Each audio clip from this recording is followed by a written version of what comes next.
Hello అండి, అందరికీ నమస్కారం. అందరు ఎలా ఉన్నారు? మీకు అందరికీ కూడా శ్రావణ శుద్ధ ఏకాదశి శుభాకాంక్షలండి. ఎందుకంటే శ్రావణ మాసం అనగానే మనం ఎక్కువగా అమ్మవారిని పూజిస్తుంటున్నాం కదా. అమ్మవారితో పాటు స్వామివారిని కూడా, విష్ణుమూర్తిని కూడా ఖచ్చితంగా పూజించాలండి. ఎప్పుడు కూడా లక్ష్మీనారాయణలు ఇద్దరిని పూజించాలి. ఎందుకంటే అమ్మవారు ఎప్పుడు కూడా స్వామివారిని విడిచిపెట్టి ఉండదు, ఆయన వక్షస్థలంలోనే ఉంటుంది అమ్మవారు. కాబట్టి మనం ఎప్పుడు పూజ చేసినా కూడా అమ్మవారికి చేస్తే స్వామికి కూడా ఖచ్చితంగా చేయాలి. అందుకే శ్రీ లక్ష్మీనారాయణలు ఇద్దరిని కూడా పూజించాలి. అయితే మనం ఈ హిందూ ధర్మ సంప్రదాయంలో ఎక్కువగా మనం ప్రతి నెలలో కూడా 2 ఏకాదశులు వస్తాయని చెప్పి, ఒక్కొక్క ఏకాదశికి ఒక్కొక్క పేరు ఉందని చెప్పి ఇంత ముందర కూడా చెప్పుకున్నాం కదా. ఈ శ్రావణ మాసంలో వచ్చేటువంటి శుద్ధ ఏకాదశికి కూడా ఒక ప్రత్యేకత ఉంది. అంటే శుద్ధ ఏకాదశి అంటే పౌర్ణమి ముందర వచ్చేటువంటి ఏకాదశిని శుద్ధ ఏకాదశి అంటారు. బహుళంలో ఒక ఏకాదశి వస్తుంది. అంటే ప్రతి నెలలో కూడా 2 ఏకాదశులు వస్తాయి. సంవత్సరం మొత్తానికి కలిపి 24 ఏకాదశులు వస్తాయి. నేను చాలాసార్లు కూడా చెప్పాను. ఒక్కొక్కసారి అధిక మాసం వస్తే ఇంకొక 2 ఏకాదశులు వస్తాయి. అట్లా అంటప్పుడు 26 ఏకాదశులు వస్తాయి. అయితే ఇప్పుడు ఈ శ్రావణ శుద్ధ ఏకాదశి యొక్క ప్రత్యేకత ఏంది అంటే, దీనికి చాలా విశేషమైనటువంటి ప్రత్యేకత ఉందండి. ఎందుకంటే ఈ శ్రావణ శుద్ధ ఏకాదశికి ఉన్న పేరే ఏం పేరు అంటే పుత్రదా ఏకాదశికి పుత్రదా ఏకాదశి అని పేరండి. ఒక్కొక్క ఏకాదశికి ఒక్కొక్క పేరు ఉందని చెప్పామని తొందర మోహిని ఏకాదశి అని, యోగిని ఏకాదశి అని అట్లా చెప్పుకున్నాం కదా. అదేవిధంగా ఈ శ్రావణ శుద్ధ ఏకాదశికి ఉన్నటువంటి పేరేంది అంటే పుత్రదా ఏకాదశి. ఆ పేరులోనే ఉంది, మీకు అర్థమైపోయి ఉంటుంది పుత్రదా ఏకాదశి అని చెప్పి. అంటే పుత్రదా ఏకాదశి అంటే ఎవరైతే సంతానం లేదో, సంతానాన్ని కావాలని కోరుకుంటారో వాళ్ళు గనక ఈ శ్రావణ శుద్ధ ఏకాదశి వ్రతాన్ని గనక భక్తి తత్పరతోటి, భక్తి నిష్ఠలతోటి, విశ్వాసంతో ఆ లక్ష్మీనారాయణులను కనుక పూజించి ఏకాదశి ఉపవాసం కనుక ఉన్నట్లయితే వాళ్ళకి సంతానం కలిగి తీరుతుందన్నమాట ఖచ్చితంగా. అంటే మనం అంత భక్తి శ్రద్ధలతోటి ఆచరించాలన్నమాట. దీనికి సంబంధించి ఒక గాథ కూడా ఉంది. అందుకే ఈ ఏకాదశికి పుత్రదా ఏకాదశి అని కూడా పేరు అన్నమాట. ఆ కథ ఏంటంటే దేంట్లో చెప్పబడి ఉందంటే, ఆ కథ భవిష్య పురాణంలో ఈ శ్రావణ శుద్ధ ఏకాదశికి అంటే ఈ పుత్రదా ఏకాదశికి సంబంధించినటువంటి విషయాల్ని వివరంగా చెప్పబడి ఉందండి. ఆ కథ ఏందో ఇప్పుడు నేను మీకు చిన్న టూకీగా వివరిస్తానండి. మహిజిత్తు అనేటువంటి మహారాజు ఉండేవాడు అనమాట. ఆయన రాజ్యాన్ని పరిపాలిస్తూ ఉండేవాడు. ఆయన రాజ్యంలో ఉండే ప్రజలందరూ కూడా ఎలా ఉండేవాళ్ళంటే సిరి సంపదలతోటి, సుఖ సంతోషాలతోటి చాలా ఆనందంగా జీవిస్తూ ఉండేవాళ్ళు అనమాట. ఎవరు? ఆ మహిజిత్తు పాలిస్తున్నటువంటి రాజ్యంలో ఉండేటువంటి ప్రజలందరూ కూడా. అంటే దీన్ని బట్టి ప్రజల్ని ఆయన ఎలా పరిపాలించాడో మనం అర్థం చేసుకోవచ్చు అనమాట. కాబట్టి అంత సంతోషంగా ఉన్నారు ఆయన పరిపాలనలో ఆ రాజ్యంలో ఉండే ప్రజలందరూ కూడా. కానీ పాపం అన్నీ ఉన్నాయి కానీ ఆ రాజుగారికి సంతానం లేదనమాట. అందుకని సరే, ఆయనకు సంతానం లేదు కాబట్టి ఆయన బాధపడ్డం సహజం.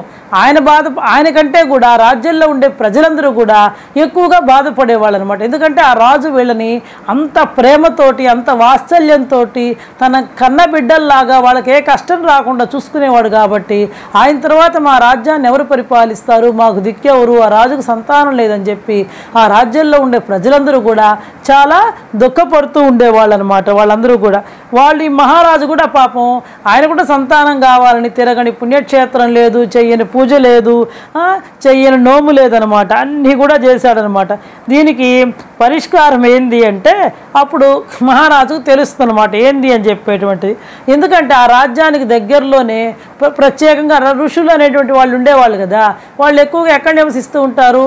అడవుల్లో కుటీరాలు వేసుకొని ప్రశాంతంగా జీవిస్తూ ఉంటారు. అక్కడే ఈ రాజ్యానికి దగ్గరలోనే ఒక మహర్షి కూడా నివసిస్తూ ఉండేవాడు అనమాట.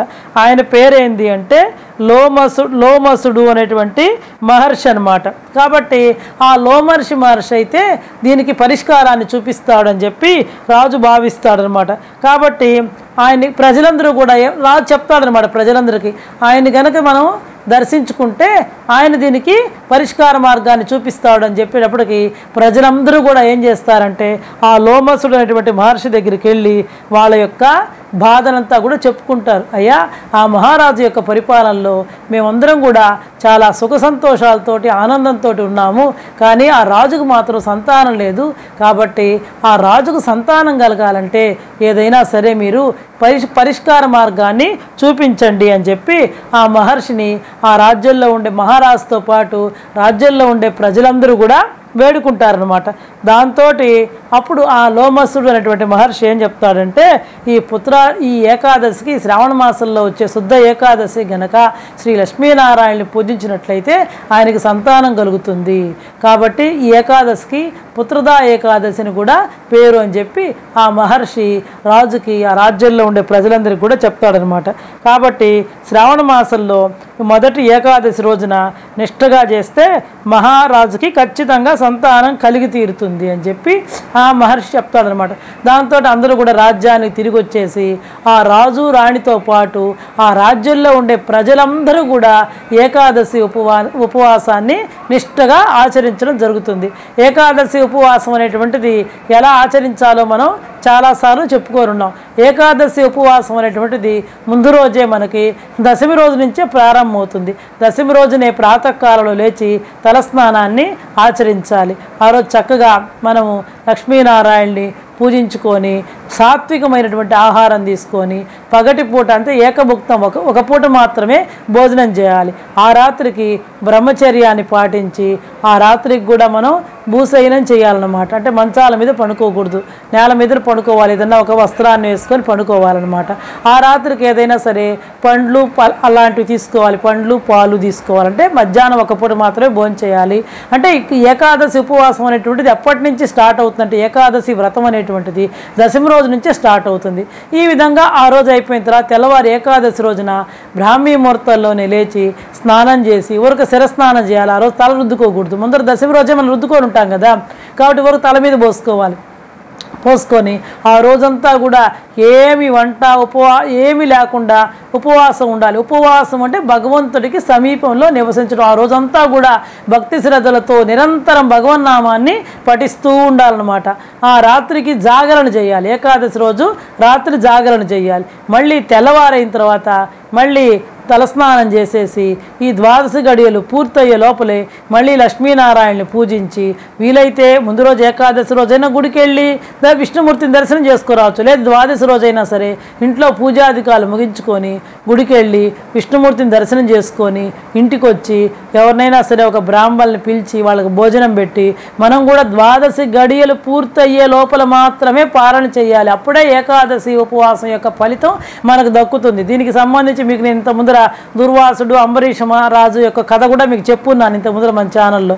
కాబట్టి ఏకాదశి ఉపవాసం ఎంత ముఖ్యమో ద్వాదశి గడియలు దాటకుండానే ద్వాదశి గడియల లోపలే భోజనం చేయడం అంటే పారణ చేయడం, ఉపవాసాన్ని విరమించడం అనేటువంటిది అంతకన్నా కూడా ముఖ్యము అన్నమాట.